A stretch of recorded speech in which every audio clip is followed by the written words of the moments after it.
प्रिया की उम्र 24 साल है और फिगर बहुत अच्छा और बहुत खूबसूरत है। उसको अभी कोई बच्चे नहीं है और उसका पति सुमित दूसरे शहर में नौकरी करता है। सैलरी बहुत अच्छी ना होने की वजह से वो प्रिया को साथ लेकर नहीं गया, क्योंकि वो वहां लड़कों के साथ शेयर करके रहता है। वैसे तो प्रिया दिखने में बहुत ही खूबसूरत दिखती थी, लेकिन फिर भी अपने आप को संवारने पर बहुत ध्यान देती थी। वह अपनी जेठ अमन और उसकी पत्नी मधु के साथ कानपुर में ही रहती थी। प्रिया के पति को छुट्टियां कम मिलती थीं। प्राइवेट नौकरी करता था उसका पति, दिल्ली में ही रहता था, इसलिए वह घर से कम आ पाता था, लेकिन फोन पर घंटों घंटों तक बात करता था। दिन का समय तो प्रिया अपनी जेठानी मधु और उसके बेटे रोहन के साथ बिता लेती है, पर रात को उसे जल्दी नींद नहीं आती, क्योंकि पति साथ नहीं होता तो उसकी कमी उसे बहुत सताती।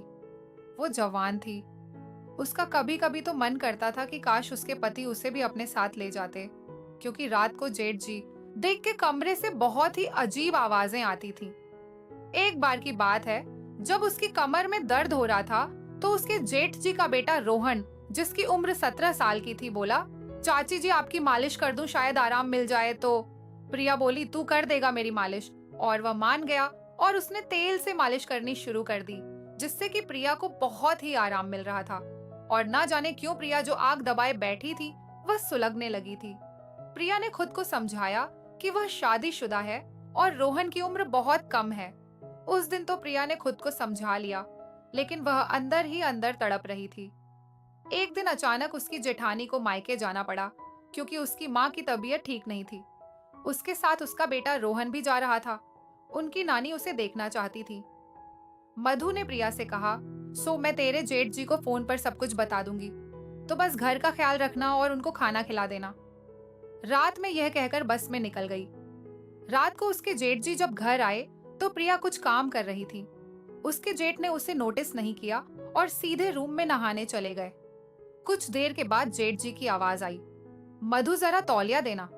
तब प्रिया समझ गई कि जेठ जी को शायद पता नहीं चला कि उनकी पत्नी मायके गई हुई है, तो वे खुद फटाफट उनका तौलिया लेकर पहुंच गई।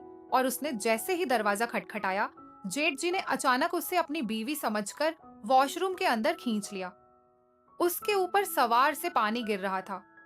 रिया अपने जेठ जी से हाथ छुड़ाने की कोशिश करने लगी, लेकिन वह सावर के पानी से पूरी तरह से गीली हो गई। उसे बहुत शर्म आ रही थी। उसके जेठ ने जैसे ही प्रिया की आवाज सुनी, जो तुरंत उसे अपनी तरफ घुमाया और उसका चेहरा देखकर हड़बड़ा गए। प्रिया भागकर बाहर आ गई। बाहर आते ही उसका दिल जोर जोर से धड़कने लगा। उसने तुरंत अपने कपड़े चेंज किए और उसके जेठ जी भी नहाकर बाहर आए और डाइनिंग टेबल के पास मधु मधु चिल्लाने लगे। प्रिया को बहुत शर्म आ रही थी, लेकिन उनकी आवाज सुनकर प्रिया उनके पास गई और वह झुकी हुई नजरों से बोली, दीदी अपने मायके गई हुई है, आप बैठिए, मैं खाना लगा देती हूँ। उसके जेठ जी बोले, अरे हाँ, उसने फोन किया था लेकिन मैं बिजी था, इसलिए कॉल नहीं उठा पाया। जेठ जी कुर्सी पर बैठ गए और प्रिया ने खाना खिला दिया। उसकी नजर उठ ही नहीं रही थी उनके सामने। तभी उसके जेठ जी ने पूछा, खाना खाया तुमने? आज वह बोली, आप खा लीजिए, मैं बाद में खा लूंगी। रिया का हाथ पकड़ा और बोले, सॉरी, मैंने तुम्हें मधु समझ लिया था। प्रिया ने कहा, कोई बात नहीं जेठ जी, मैं समझ सकती हूँ कि वह सब गलती से हुआ था। फिर जेठ जी बोले, अगर तुमने मुझे माफ कर दिया हो तो साथ में ही बैठकर खाना खाओ। प्रिया ने कहा, ठीक है। फिर उन दोनों ने साथ में बैठकर खाना खाया और बहुत सारी इधर उधर की बातें भी की। फिर प्रिया बर्तनों को समेटने लगी।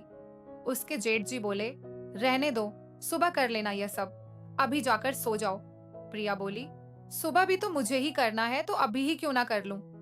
यह बोलकर वह काम करने लगी तो उसके जेठ जी उसके साथ बर्तन साफ करने लगे। वह बोली, आप रहने दो, मैं खुद कर लूंगी। तो उन्होंने कहा, कैसे रहने दूं? तुम इतना काम करती हो, मैं तुम्हारी हेल्प भी ना करूं। वो उसके साथ में बर्तन धोने लग गए। रिया ने एक बार फिर कहा, आप रहने दीजिए ना। वो उसकी बात सुनकर बोले, रहने दो, इसी बहाने तुमसे थोड़ी बात भी हो जाएगी। फिर सारा काम खत्म करके उन लोगों ने कुछ देर बातें की और फिर प्रिया बोली, चलो अब सोने चलते हैं, रात बहुत हो गई है। प्रिया का मन तो नहीं कर रहा था जाने का। जेठ जी को देखकर उसके दिल में कुछ कुछ हो रहा था।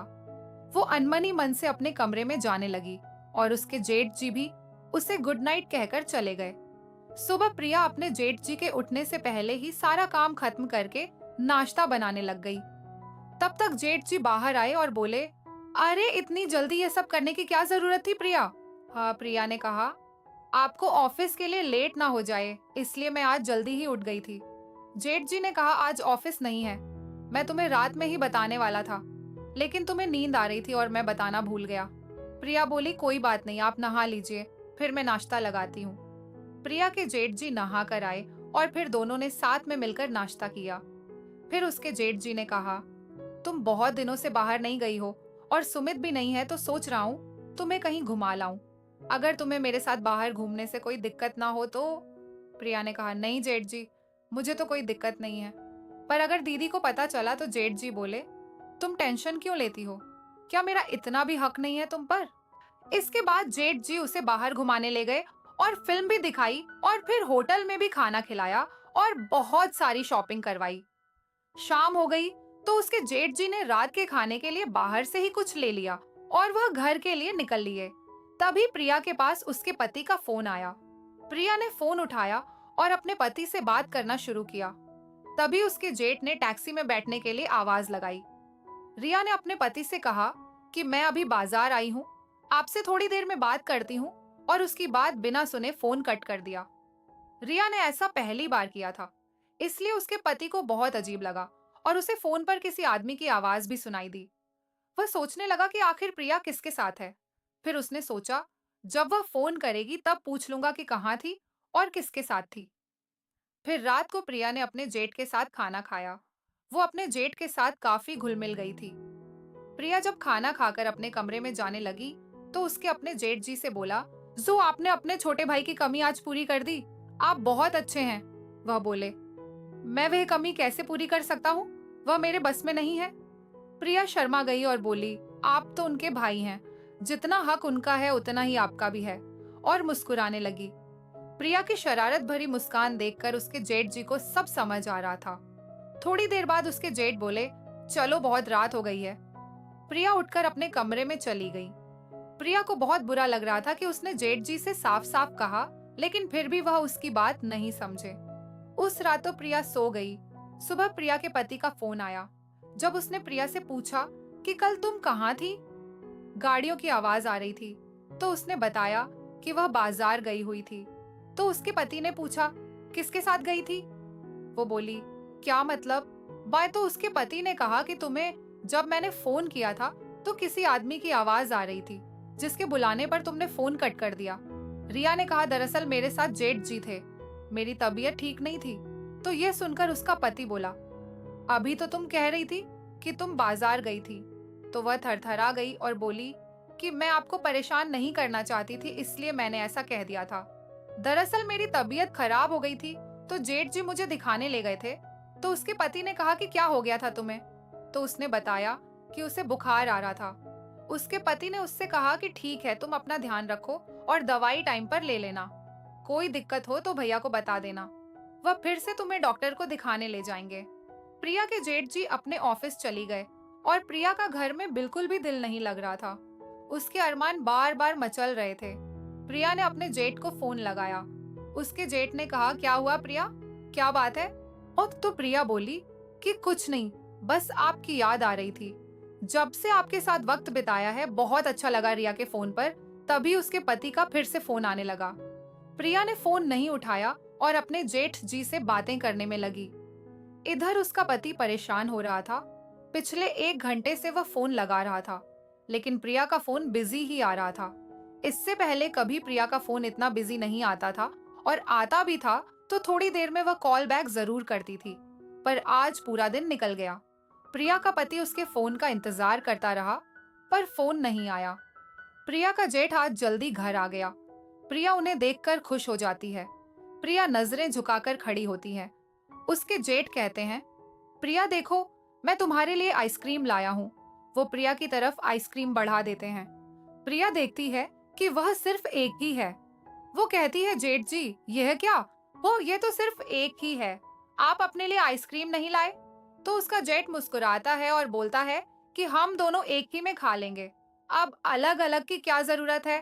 प्रिया आइसक्रीम को फ्रिज में रख देती है। उसका जेठ नहाने चला जाता है। फ्रेश होकर जब उसका जेठ बाहर आता है तो वह प्रिया को आवाज लगाता है। प्रिया उसके लिए खाना लगा देती है।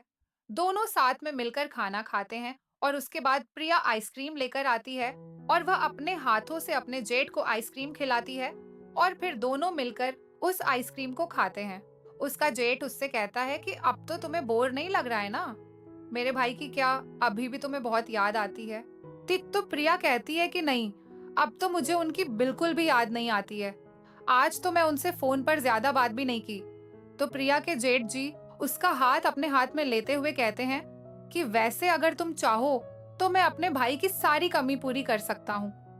प्रिया यह सुनकर पानी पानी हो गई, क्योंकि प्रिया अपने जेठ का इशारा समझ गई थी। वह अब कंफ्यूज थी कि अपने रूम में जाए या जेठ जी के। उसका जेठ भी समझ चुका था कि प्रिया उससे क्या चाहती है। उसके बाद प्रिया के जेठ उसे बाहों में उठाकर अपने कमरे में ले जाते हैं। प्रिया बहुत ज्यादा खुश होती है, क्योंकि बहुत दिन से उसकी इच्छा थी कि उसे यह मजा मिले जो कि पति के दूर रहने की वजह से उसको बहुत दिन से नहीं मिला था। जेठ जी बोले कि प्रिया आज तुम्हारे पति की सारी कमी पूरी हो जाएगी। उसके बाद उन्होंने प्रिया को अपने कमरे में ले गए और दरवाजा बंद कर दिया। कमरे के बाहर तक प्रिया की आवाजें जोर जोर से आ रही थीं। तभी किसी ने दरवाजा खोला और लाइट जला दी। प्रिया और उसके जेठ को तो होश ही नहीं था कि कब दरवाजा खुला, कब लाइट जली। जब उन्हें होश आया तो दरवाजे पर जैसे ही उनकी नजर पड़ी, उन दोनों के तो होश ही उड़ गए। सामने जो खड़ा था वह कोई और नहीं बल्कि प्रिया का पति था। उसको देखते ही प्रिया अपने आप को चादर से ढकने लगी। प्रिया का पति बहुत ज्यादा गुस्से में था। उसकी आंखें एकदम लाल हो गई थी। उसने अपने भाई को जोरदार थप्पड़ मारा और बोला कि भैया, आप अपने ही भाई को धोखा दे रहे थे। मैंने तो कभी सोचा भी नहीं था कि आप मेरी बीवी के साथ ऐसा करेंगे। फिर प्रिया ने पति से उससे कहा कि तुम जैसी लड़की से मैंने शादी की, इस बात का मुझे जिंदगी भर पछतावा रहेगा। मैंने तुम पर इतना भरोसा किया और तुमने मेरे साथ क्या किया। बस इतना बोलकर प्रिया का पति घर से निकल जाता है। सुबह प्रिया की जेठानी वापस लौट आती है। उसके साथ प्रिया का पति भी होता है। प्रिया की जेठ जी और प्रिया यह देखकर चौंक जाते हैं।